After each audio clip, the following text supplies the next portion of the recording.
coming out of COVID, and the bus was packed this morning. There's a lot of thinking and I guess concern around ventilation systems in buildings. And I guess we're in an office and we're thinking about how that works. What about the common areas and the space where people are sort of moving about in an office? We're pretty close at the minute, mate, but generally speaking, we sort of keep our distance. But there's certain spaces in the buildings like this commercial, where we're all getting together and we're a little bit more crowded. What do you think we need to do there? And what do you see? Yeah, it's very interesting what's happening at the minute. Lots of changes, and some just make decision that they think that's right. But interesting, couple of weeks ago, sort of sat on a seminar and went through some of the studies done by University of Melbourne and Cambridge.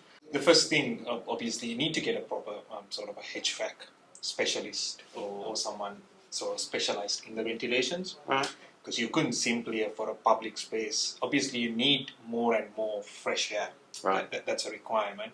However, you can't simply disturb the existing system of a common area as well. As an example, if you have some narrow corridors in a common area, it may be better to reduce the amount of people that move in that space for a certain time. Right. Rather than you try to bring more.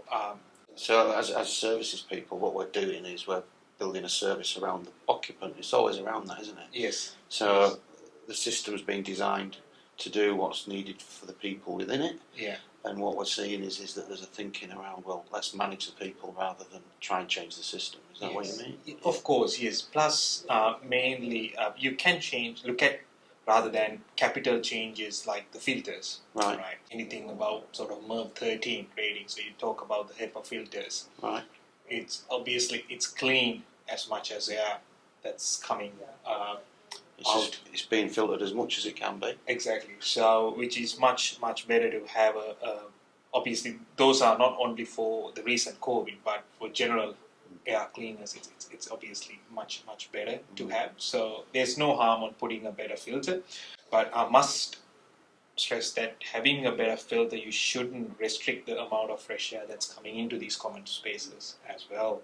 You can go and buy a extremely expensive restricted new filter, but if it's restricting the air that's coming out because you have a really old system within the building, it might not do the purpose. What about cleaning of ducts and things like that? I mean, that's the other thing, isn't it? I mean, exactly. Do you think that now, because it's coming to the top, this whole thing around contamination, I guess, which is about the bug, but as part of that, are people also thinking, well, actually, we should have a look in the ductwork and see what condition that's in? Cleaning that, and plus maybe in public spaces, removing some of the furniture.